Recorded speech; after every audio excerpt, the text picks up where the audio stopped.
Hello lovely people, welcome to the Geek, but I am Penge and it's time for the second in our series of holiday/vacation themed games. This is 80 Days, based on Around the World in 80 Days, a book by Jules Verne. I am going to have to go around the whole world using various means of transport, so planes and trains and camels and whatever else, magic carpets, I don't know. Get around the world in 80 days or less. I imagine less is also entirely acceptable. So I don't know if I actually play as Phileas Fogg, as in the character from the book, or if I'm just somebody else based on him. I don't actually know. But I have a feeling that I need to click the London area to begin, so our adventure starts in London. Let us click to begin. There we go. Oh, we zoom in. Oh, that's beautiful. That is gorgeous. Okay, so there we go. That's Big Ben Techney. Big Ben, here we go, fact fans. Big Ben Techney, the bell, that's the Queen Elizabeth Tower, or is it just the Elizabeth Tower? I think it might be the Queen Elizabeth Tower. But yes, Big Ben is the bell, but there we go. It's known everywhere as Big Ben. Let us begin. What do we do? So the sun has gone down, clouds are moving, it's gone to night time. Ah, lovely. Monsieur Phileas Fogg returned home early from the Reform Club, and in a newfangled steam carriage besides. I helped him down. Right, okay. So from a message earlier, before you saw that screen, and now this here, I assume I am Phileas Fogg's assistant, what was he called? I can't remember what he was called. It's like Passepartout or something. I can't remember his name. Okay, there we go. I helped him down from his newfangled steam carriage. Good Lord. I helped him down, and the iron-lunged, steam-driven horses clattered away. There you go. Passepartout, he said. We are going around the world. Around the world, monsieur, or very good, monsieur. I'm going to be resigned and go, very good, monsieur. I'm not going to question him. Very good, monsieur, I murmured dutifully, not believing a word of it. We shall circumnavigate the globe within 80 days. He was quite calm as he proposed this wild scheme. We'll leave for Paris on the 8:25, in an hour. But of course, or this was quite a departure. No, but of course, I'm going with it. It's fine. He's clearly a kind of crazy adventure-y type man. Yeah, I'm sure we've done this similar thing before. But of course, I answered, still extremely suspicious. He nodded. Good. Pack an altimeter and my evening jacket. There is not a moment to waste. You, Passepartout, now have funds. Your character is now dependable. Ah, so I wonder if my different decisions there from what I did change what my character is. I wonder if I question him and go, really? What? He becomes inquisitive or something. I don't know. Okay, I've got funds. I'm dependable. What do I do? New routes discovered. This is beautiful. I like that. That's lovely. Quickly, Passepartout. Collect our things and we'll be off. I apologise if I'm pronouncing that wrong, by the way. It looks like Passepartout to me. I don't know how else to say it. But yeah. Oh, look. Time's moving on. Oh, my goodness. Right. Okay. Pack things. Goodness me. Right. He wanted the altimeter. So we'll have that. He wanted his evening jacket. We'll take that. A wax cylinder described with marks describing a recording of a symphony. European shipping timetable might be useful. Why is it so bloody big? I don't know. Okay, we're done. Fogg's apartment. A completed Englishman's wardrobe should help us negotiate times of upper-class journeys. Okay. New routes discovered. Ah, so I wonder if because I took that thing on me, I've now discovered a new route. Goodness me. Oh, this is lovely. And the music's all really, beautiful for it as well. Okay. So we're in London at the minute. Let's depart. Let's get out of here. So I've got £4,000. That's good. It's quite refreshing to see it in pounds. It's only dollars in these games. So yes, £4,000 and 100 health. Do I run out of health? Maybe I get injured or something, or he gets injured. Okay, well, let's depart.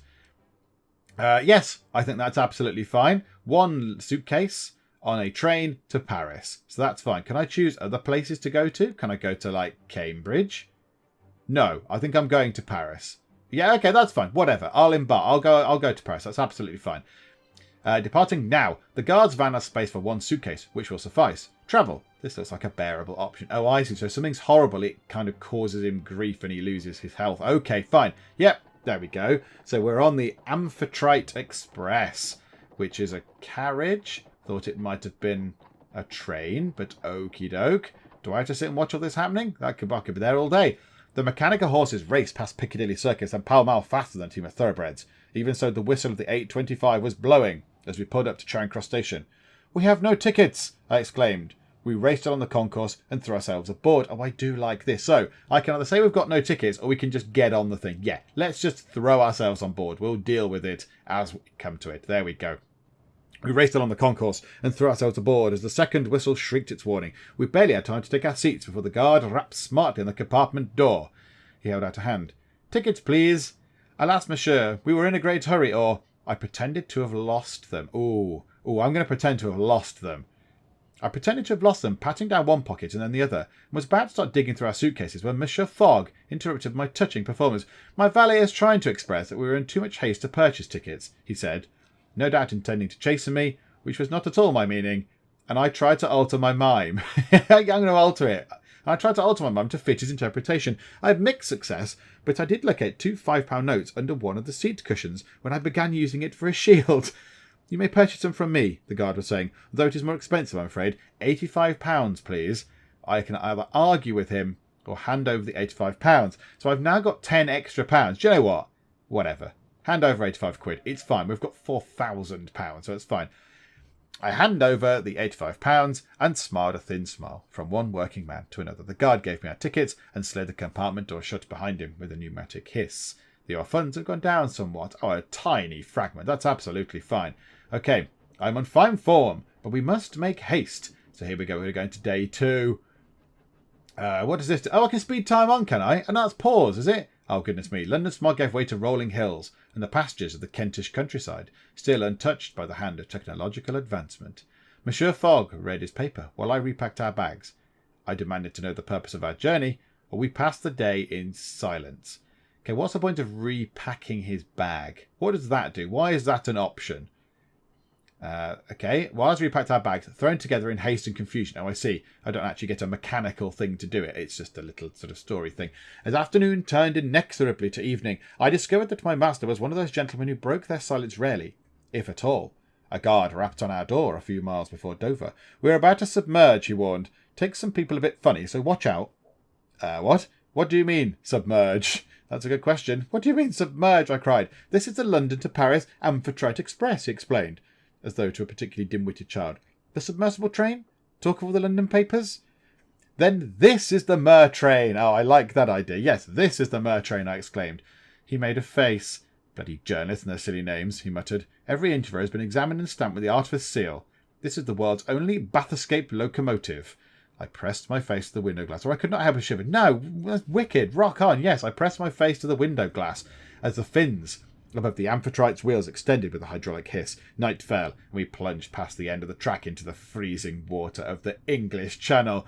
We're going under the Channel on a submarine train. That is flipping amazing. Okay, here we go. Right, this is the quick mode then, is it? So do I slow that down or what? I don't really know. The Amphitrite ploughed through the water overnight and splashed up onto wider gauge French tracks at Calais as dawn broke.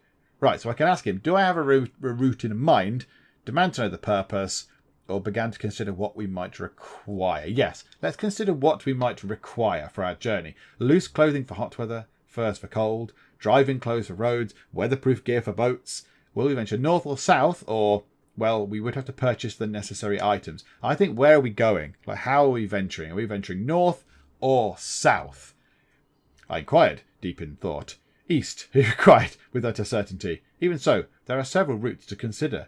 But which is fastest or which is safest? Safe. There's no point, we want to get there. Don't want to get halfway around in 10 days and then be dead. So yeah, which is the safest? Monsieur Fogg raised an eyebrow. "There is no place in the world which is not safe for an Englishman," he said coolly and with great finality. Parbleu, I scarcely knew what to think. We arrived at Paris Gare du Nord just after 1 o'clock. Automaton porters lifted our luggage and then our persons onto the platform with long, delicately filigreed iron arms. Paris, city of my heart, I was home, but not to stay. So we're kind of in like a kind of steampunk type world. Now, I have not, to my great shame, to my great discredit, I've not actually read Around the World in 80 Days, so I don't know if that's the kind of style of it. But, we've gone into a special sort of submarine train. That's quite cool. There were mechanised horses pulling the carriages in London. This thing, automaton porters, little sort of robot porters, have got our bags and persons onto the platform. That's quite cool as well. I like the sort of the world it's painting. I like the picture of the world it's painting. Okay, so we're going to arrive in Paris. It's a few miles away. Ta-da! There we go. Some of our possessions would sell efficiently here. Oh, so we can go to the bank For 2 hours. Okay, why would we want to go to the bank? Or explore for 4 hours or go to a market? Market. This looks good. Can I buy an extra suitcase for 10? That'd be a good idea. Yeah. How do I buy it? Okay, I don't know. Right, a travelling cloak. That might be quite a useful thing. So buy for 22, and I've bought an extra suitcase. A shaving kit might be useful. And I can either buy some wine. Magnificent bottle of Chateau... worth 2,300 in Berlin. I'm taking that. Let's go to Berlin. Yes, let's go that way. Okay, and geometry equipment I can live without. I like this. This is wicked. Okay. Let's explore for 4 hours. Why not? Let's have a little explore, see what we can find in Paris. So there we go. Time ticks on. We are exploring in Paris. New routes discovered. Well, I want to go to Berlin because I can spend some of that, sell that thing for a massive bloody fortune. We had a few hours to spare. I asked Monsieur Fogg if I might enjoy my city before we had to leave. Indeed, and should you learn anything of note, be sure to relay it, but do not waste any time. We have no time to spare. Okay, why the hurry? Let's ask him a question. Why the hurry? I demanded. What is the purpose of this journey of ours? We're winning a wager, he answered seriously. We will circumnavigate the globe in 80 days or less. And if we should fail, or it is impossible. No, and if we should fail. It's not impossible. That's a bit of a downer. Come on, Passepartout. Have some faith. And if we should fail? We shall not, he answered. I could not argue with that, and headed into town. The talk on the streets was of one thing only, an enormous, elegant oval stadium constructed upon the green fields of Champ de Mars, and containing the technological marvels, art, amusement parks, and milling crowds of the World's Fair of 1872. Oh, okay, my city still wore the scars of last year's siege. I ventured inside, but I was certain Monsieur Fogg did not intend for me to visit fairs. No, I'm going in. I'm going in to have a look around this exciting, mega-futuristic place because it sounds cool. I ventured inside the grand illuminated pavilions of the exposition. An artificer was replacing an arc light. I went west toward the airship hangar. Oh, airships. They might be a useful thing to get on board. Okay, let's go toward the airship hangar. Past a booth with a husband and wife pair selling panoramic hot air balloon rides to eager tourists. I inquired as to their hourly rate. The hangar was crowded with airships. Yes, let's go and look at the airships. Don't want a hot air balloon ride, unless it's going to travel me round. Let's go and look at the airships. The hangar was crowded with airships and flying vehicles of all shapes and sizes, attended by sharp-eyed crews from all over the world. And my eye was immediately caught by... I do like this. I like this a lot. The African-made rigid metal balloon, the gilded Egyptian Ilfrit-class airship, the metal-clad four-propeller Savaka Atmotic... I don't know what that is. The bulky coal gas-powered Ottoman Geek, or the twin-bladed Peruvian gyrocopter. Oh, yes. Well, the Africa-made rigid metal balloon. A metal balloon sounds like a surefire disaster. A gilded Egyptian Ilfrit-class airship sounds nice. Metal-clad four-propeller. The bulky coal thing doesn't sound appealing. I don't want to go in there. Twin-bladed... A gyrocopter is like a helicopter, I imagine. No, this. The gilded Egyptian Ilfrit-class airship. An airship, it's gilded, it's got a class. It sounds nice, it sounds posh. So yeah, let's have a look at that. It was immediately caught by that, painted all over with stylized poppies and feathers. It resembled nothing more than a vast flying sarcophagus. Okay, do people really fly in such things? I asked an exhibitor. Indeed, hundreds of them do every day.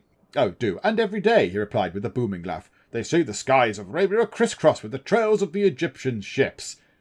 Perhaps one day soon, Monsieur Fogg and I would find ourselves flying in such a craft. I returned to the exposition centre, my thoughts turning with clouds and engine rotors.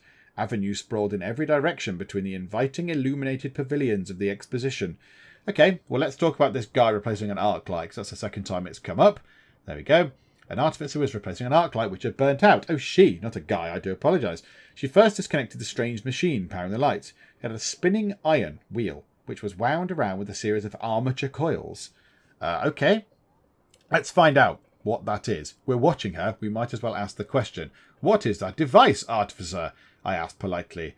I think it's pronounced artificer. Like an it's not artificer or something. I asked politely, my eyes straying to the copper lily pin, which proclaimed her profession. It's a bleeding nuisance, that's what it is. Oh, Yorkshire. All right, Yorkshire. It's a bleeding nuisance is what it is, the artificer grumbled in a thick Yorkshire accent. These gram machines are finicky beasts. Okay, gram machines, I don't know what they are, I inquired. Well, it's a... Oh, never mind. She waved my question away. It's a steam engine, all right. Only it doesn't make steam. Will that do? I hate explaining this stuff to laymen. Okay, I retreated hastily, not at all in terror of her irate tone, or the harshness of her tone was belied by a gentle touch. Yeah, let's go down that one. As she unscrewed the Arclight's globe of enamelled glass and replaced the 2 carbon rods within, she reconnected the supply, and the 10 Yablochkov candles connected in series lit up once more. They are miraculous, or will all streets be lit by electricity soon? Yeah, that's a good question. Will all streets be lit by electricity soon? I asked. There are already a fair passel of cities lit by electricity rather than gaslight, she retorted. London will probably be last, given old Queen Vicky's prejudice against the Artificers Guild. Ooh, okay. Surely London is the capital of invention, I asked. There are even Trevithick? Yes, Trevithick steam carriages on the streets these days. The Artificer gave me a pitying look. London's not as oh, no, she's not a Cockney. She's Yorkshire, wasn't she? Sorry. London's not as advanced as you think, laddie, she replied. There are more automata in the colonies than on London streets. She looked at her pocket watch, cursed, and hurried off, dropping something as she went. I'm going to steal it. I pocketed it. It was a guild medallion, a token of membership or favour that might prove useful should we encounter other artificers along our path. I looked about me once more. Crowds of tourists jostled and heaved past, their eyes wide with wonder. I headed toward the red and purple tents of the Artificers Guild. I took a stroll down the Avenue of Nations, or I decided to take my leave. Well, I possibly do need to start figuring out where I'm going, don't I? Do I need to figure out my routes of how to get to the next place? Or shall I take a stroll? I'm going to walk down the Avenue of Nations and then leave. I took a stroll down the Avenue of Nations, lined with buildings, in the styles of the nations of the world, and manned by foreign delegates in national dress. Although the newly formed German Empire was a conspicuous absentee or a most eclectic sight. Oh, so I can even dictate whether they're there or not. That's cool. Yeah, the newly formed German Empire was a most eclectic sight. I like that. The Austro-Hungarian delegation was being harangued by an artificer, or the Zulu Federation to build a replica village. Crikey. Okay, let's go down. The Austro-Hungarian delegation was being harangued by an artificer who looked to me like a farm boy from Provence. The artificer was pointing at one of the soldiers guarding the doorway and shouting in terrible German. I don't know what this means. Verboten, verboten. I don't know what that means. I peered at the soldier, or what is the matter here? What is the matter here? I asked the artificer, and he rounded on me. I can't do a French accent. These Austro-Hungarians, he raged, in peasant accented French. How dare they? What do they dare? Yeah, that's a good question, yes. What do they dare? The artificer pointed. That! The soldier by the stand moved suddenly, with a mechanical judder, and I realised he was no man at all, but rather an automaton, with an enamel-painted uniform and pewter face. The artificer cursed. These Austro-Hungarians have brought their automata soldiers to Paris, even though war machines are expressly forbidden by the guild. Who knows what danger they might represent? I turned away hurriedly. My feet were tiring, and the hour was growing late. I returned to Monsieur Fogg, who was eating a meal of plain boiled beef à l'anglaise. Yes, so it's boring. Boring beef. Plain beef is English beef, is it? Did you enjoy the exposition? My master inquired diffidently, as though I had been out visiting an aged great-aunt, having preferred a hearty meal in English newspaper, and I nodded. Yeah, the middle one, yes. To all the wonders that the modern world had to offer, nothing else could possibly impress me now. We are unspeakably lucky to live in such an age of invention. Or will we travel by airship, do you suppose? Yes, that's a good question. I think it's highly likely, he replied. They're expensive, but extremely fast. I dreamed that night of mechanical wonders and automatons with beautifully enamelled faces, knowing little of the strange inventions and stranger peoples I would soon encounter in my journey around the world. My character is now courageous. I don't know what these give me.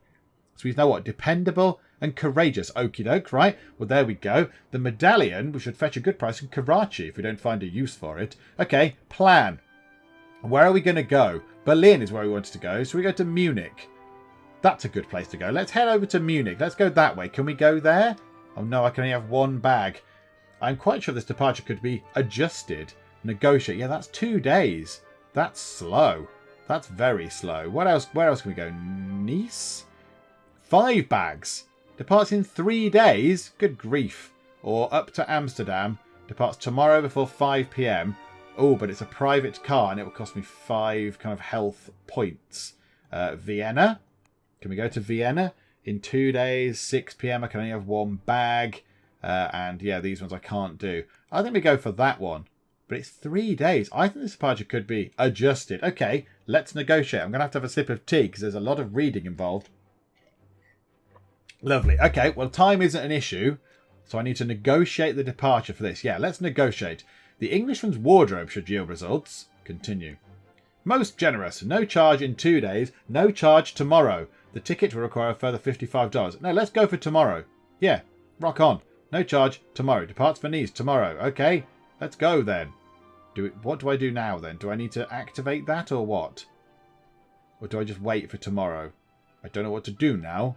What do I do now? Do I just speed time on? Or do I go back to Paris or what? Right, I'm back in Paris. Okay. What time does it leave tomorrow? Like, how do I hurry on until the next day? Or do I need to book a hotel for it? A hotel. We'll pass the night here. Ah, okay, right, I see. We took a hotel for the night. We'll be quite comfortable here, Monsieur Fogg remarked. But travelling overnight will often be more efficient. So we must board the longest journeys available. Or where possible. Yes, we must board the longest journeys available. Perhaps, he replied, the short answer indicating, I think that one-day journeys might often be more flexible in their timing and could allow for more connections. Still, the surrounds of the Hotel Ritz were most enjoyable. I can imagine they are. Right, let's depart. Let's get out of here. We can get out now. So let's go down here. We've already paid for it. Let's embark on the Pyrenees Express. The guards ran out of space for 5 suitcases, which is ample, beautiful, and it's a bearable route. And it only costs 55 quid. Which is lovely. Here we go then. So choo-choo. We boarded our train at Gare de Lyon, which had opened only the previous week. Okay. Compared to leaving when it was calm, all the ticket booths were all staffed by automata. Yes, robots. And cylinder phonographs installed throughout the station played La Marseillaise in triumph. We found a compartment and settled into plush seats, with a complimentary glass of Provençal rosé to grace the trip. We French, we know how to travel, or I raise my glass to Monsieur Fogg. Let's raise my glass to him, because he is my travelling buddy after all that. He tipped his own glass toward me courteously, but left the wine within untasted until dinner was served. Well, he wanted to have his wine with his dinner, that's fine.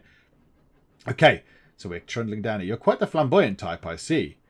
Okay, does that do anything if I click on him? I don't know. Oh, I can converse or wait. Okay, well for this one, let's wait. Let's read the news. Pickpocketing rife at Paris World's Fair. Oh dear. Okay.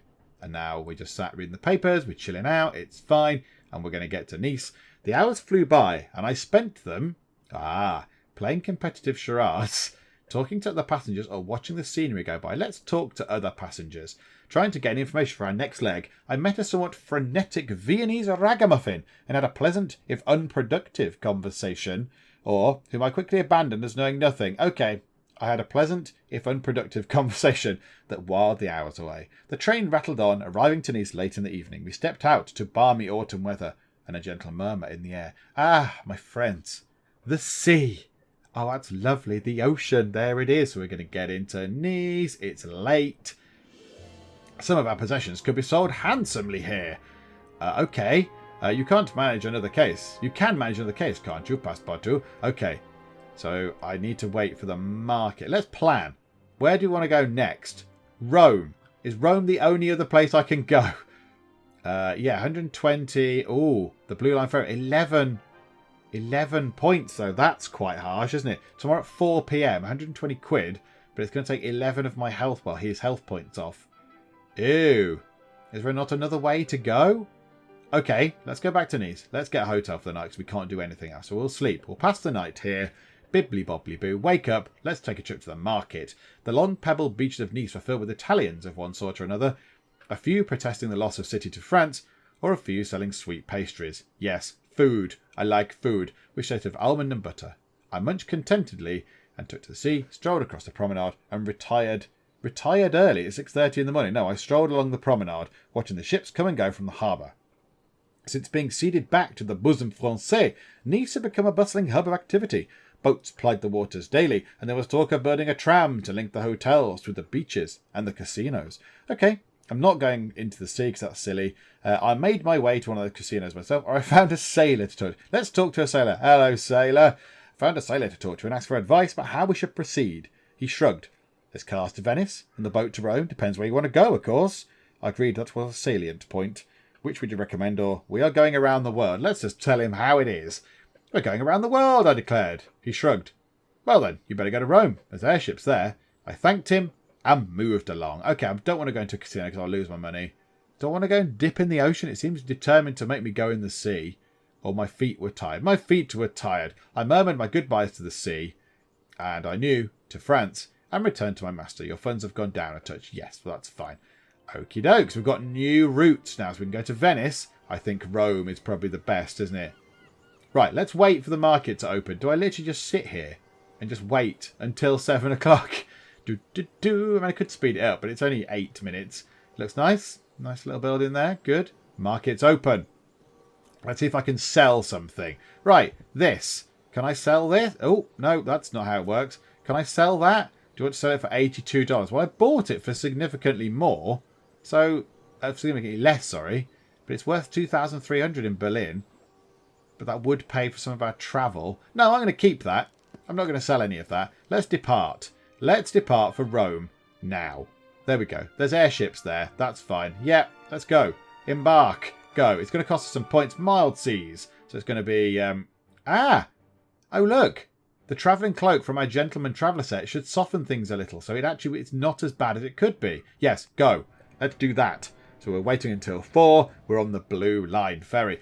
We boarded the Blue Line Ferry, named after the successful train line through France, and found a place on its crowded stern to wave at the port as we departed. When I say we, I do not mean myself and Monsieur Fogg, of course, or why do people stand at the back of a boat when it is departing and not the front? Yeah, it's a good question. That one. I asked my companion, a young woman named Estelle, who I had bumped into while hauling our cases up the ramp. She smiled sweetly. I think, she answered, in her gentle, slightly lisping tone, it is because of what happens should you fall off. Ah, yes, you are most likely right, I answered, although I would prefer the outward-looking view. You're an explorer, she replied. Oh, indeed so, I replied, or at least I am as of 4 days ago. Then a roll of the sea made me stumble. We would be aboard for just one night, and I hoped I would find my balance, especially when in such fine-looking company. Oh, good grief. Okay, converse, then. Begin conversation.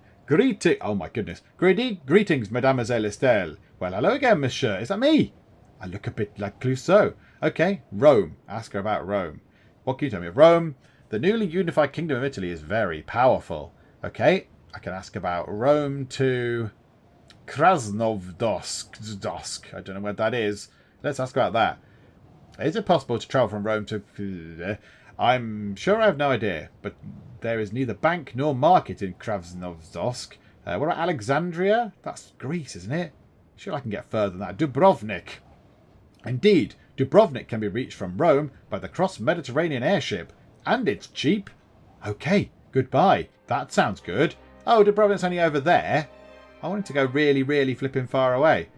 Okay, time ticks on and we make our way to Rome. Having a sip of tea because there's quite a lot of reading involved. Okay, Mademoiselle Estelle met me in the restaurant, taking the seat opposite. I have worked it out, she announced cheerfully. What have you worked out? I asked. Who you are. I know your secret. I was taken aback. Perhaps she had seen me during my days in the circus as a youth. Had we caused such a stir on our journey so far? Or I cannot fathom what you mean. Yes, I cannot fathom what you mean, I replied. She pulled out a copy of the Times. Here, she cried, folding it and lifting it to my attention. To my astonishment, it was a headline about our journey. Phileas Fogg attempts round-the-world adventure. I must have coloured. I shook my head. I must have coloured as she pointed her finger. I knew it was you. Giddy with her discovery, she punched me on the arm. What an exciting adventure! I shrugged. Travel is most thrilling, I agreed. Especially now for me, she replied. Fancy my meeting Phileas Fogg himself. Oh no, she thinks I'm Phileas Fogg. I paused. I opened my mouth to dissuade her. I let it pass. Oh dear, what do I do? What do I do? I'm going to try and tell her that I'm not him. I don't want to lie to her. I opened my mouth to dissuade her, but she interrupted. You're more dashing than the story made out, she continued excitedly. Wait till I tell my mother. I've got to tell her. I can't let her live a lie. Mademoiselle, I am not Phileas Fogg. Of course, I understand. She tapped the side of her nose, and then, triumphant, made to get up. I'm sure you're in a hurry, so I won't keep you. Thank you, mademoiselle. I've nowhere to be. Or I coughed gently. Perhaps a turn around the deck? Oh, yes, you old flirt. Yeah, a turn around the deck. I couldn't possibly, she replied, all afluster. And then we proceeded to do exactly that. Oh, goodness me, Passepartout, you scoundrel. There we go. So we've lost one of our points. That's pretty cool. We arrived into Rome the next day, and I began to unload our cases when the captain stopped me. New regulations, he insisted, ordered by the new Italian regime. What regulations? I waved a hand for him to continue. Okay, yeah, continue. You're travelling from England? Indeed so. I waved him to continue this tedious interruption. Indeed so, yes. The captain nodded. Then you are required to sign this disclosure of artificers' materials. He produced a long roll of paper which I began to look over when young Madame Estelle appeared. Monsieur Fogg, she cried. I looked up and waved a hand, or I pretended not to have noticed. Yeah, because now he's with me. This could be embarrassing. I pretended not to have noticed, and my master turned his head. Estelle reached us, cheeks flushed. I saw you were leaving, Monsieur Fogg, without saying farewell. I fear so. I stayed buried in the customs form. Or, Monsieur Fogg, this is my friend, Mademoiselle Estelle. Oh no, he's going to be cross with me if I try and take his name, though. No, I've got to tell her the truth. There. Monsieur Fogg, this is my friend, Mademoiselle Estelle, I declared, performing a quick and hopefully demonstrative introduction. Mademoiselle Estelle took an uncertain step back, glancing between us. My master's sharp, aquiline profile, my own rounded Gallic features. I smiled at her. I completed the forms. Let's complete the forms. Let's complete the forms. She can do what she wants. As a good valet should. She thought for a moment, though, then grinned. Oh, I understand, she said. Very good. Yeah, okay, so she thinks that I'm lying. That's brilliant. Okay, I did not ask. I did not ask. She chuckled to herself, stretched up to pet me on the cheek, then hurried away in some excitement. Monsieur Fogg glanced at me, and I shrugged helplessly, and I smiled. Youth! Yeah, that's good, I declared. He nodded a touch. Very good, he remarked. Your relationship with Fogg has strengthened slightly. Oh, this is very cool. Okay, I'm in Rome. Where to go next? I need more tea. There would seem to be no departures today. We should explore a little. Let's go to the market. Can I sell anything? I have another bag. How much are these things? 44. That's worth $3,000 in Helsinki. A tartan blanket. A pamphlet listing all the known private hire drivers in the Middle East. That might be worth having. That's quite useful. A hammer? A well-balanced carpenter's hammer. I'm buying the marble bust. Let's have that. And can I sell the wine? Sell for 33. That's rubbish. Shaving kit? No. Pocket altimeter? I don't know.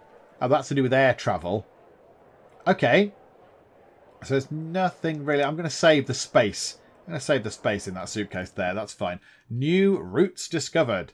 Baghdad. This is the little thing that I've just picked up. Baghdad down to Riyadh. Dubai to Muscat.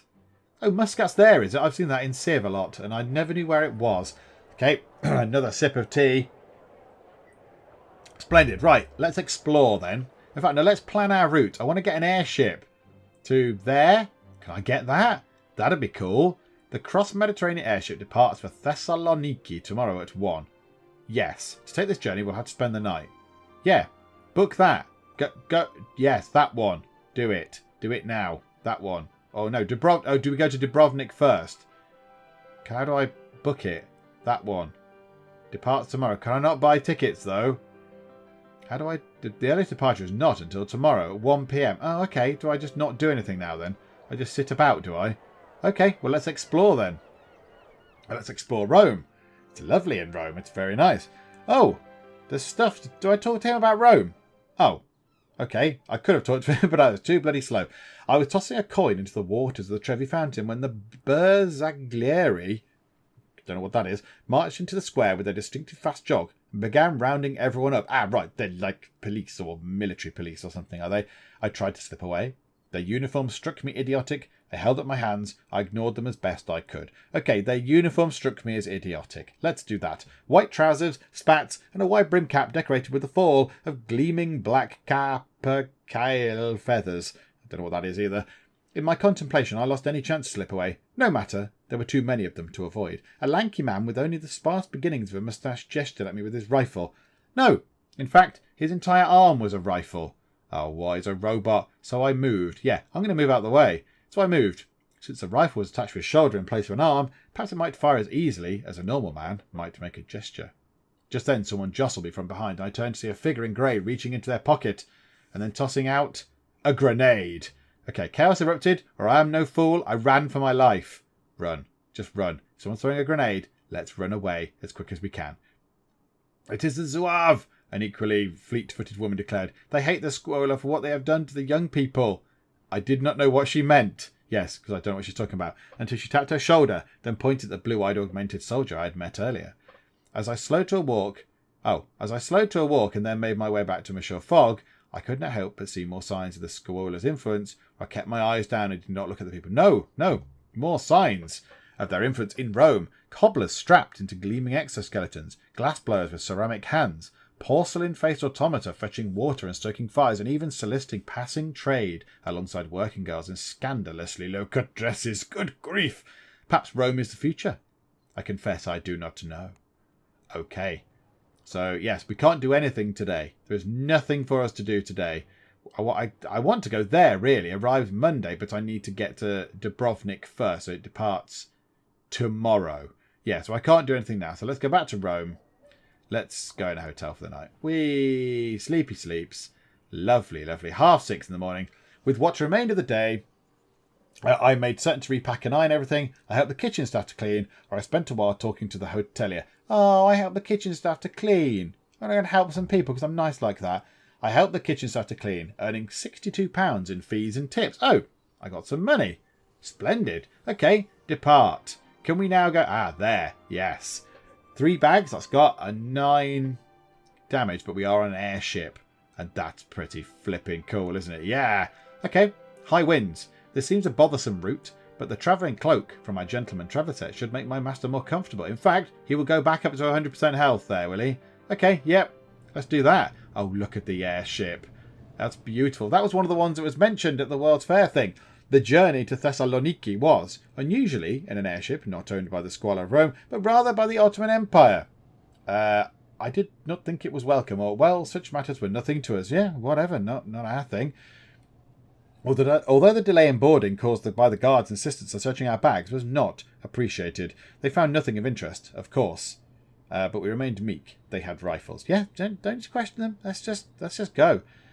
They had rifles for forearms. After all, we boarded like cattle onto the ark. Then the ropes were loosed, and the Geek airship lifted up into the air. Cool. Okay, converse. Who am I talking to? Who are you? Greetings, Captain. My dear Passepartout. Oh, the captain of the ship. Okay. Let's ask about Thessaloniki. Thessaloniki is named after the half-sister of Alexander the Great. Brilliant. Where can I go from there? I don't really know where it is. Sophia? That's kind of going back, isn't it? Okay. Athens? Whatever. I don't know. Indeed, Thessaloniki is linked to Athens aboard the Greek coastal train. Dubai. Let's try and go down there, shall we? Now, you listen to me. Some buyers will pay well for woolen cloaks from Dubai. Goodbye. Good Dubai. So that leads to Athens. Athens goes back to there. Okay. So we're on our airship. Dubrovnik. We fly over Dubrovnik, do we? The first day we drifted slowly across the Adriatic. I made my way to the bridge, talked to the captain, or I went out to the engine room to meet the crew. Let's go meet the crew. I'm making this thing goddamn fly. I went down into the engine room to meet the crew and learn a little more about the workings of the coal gas Alsafa engines. I was told they're very safe. I was impressed by their sheer power. It seemed there was a resource with much to offer, even if it was harder to trap and store than ordinary coal. I returned to my master and shared my experiences. He appeared relatively pleased. Okay, so we're sailing. Well, we're flying. We're sort of sky sailing, I guess. Oh, converse. Who can we talk to? Who can we talk to? I am at your service, Mr. Fogg. Oh, we can talk to Fogg. Okay, let's talk about our journey. Day 6, I believe. Early days. Health. I'm in roaring health, but we must make haste. Very good. Okay, and we are coming into Thessaloniki. We drifted so slowly across the mountains of Greece, it was possible to imagine ourselves to be among the gods themselves. Monsieur Fogg, I supposed, or I would, I supposed. No, Monsieur Fogg, I supposed, would be the god of patience. Thus, the view was remarkable. My attention wandered, and I spent the interminable hours in conversation trying to gather information for our next leg, and I picked up from a charming Baghdadi master that Bedouins made regular fantastical journeys into the deep deserts around Hail. As evening drew in, we settled slowly down to land. Relations with Fogg have strengthened. Okay, I'm doing stuff right. A new route maps its way out. Oh, it's a bit of a wibbly route into the middle of the Middle East. And ta-da! We are in Thessaloniki. Right, okay. So, can I pause things? I kind of want to pause the game. How do I pause? Do I do that? What time was it when I left it? 6:20. Does that pause? Yes, there we go. Okay. So I think that's enough for this game. I think this is more of a game. I like it a lot. It is very lovely. It's very good to play.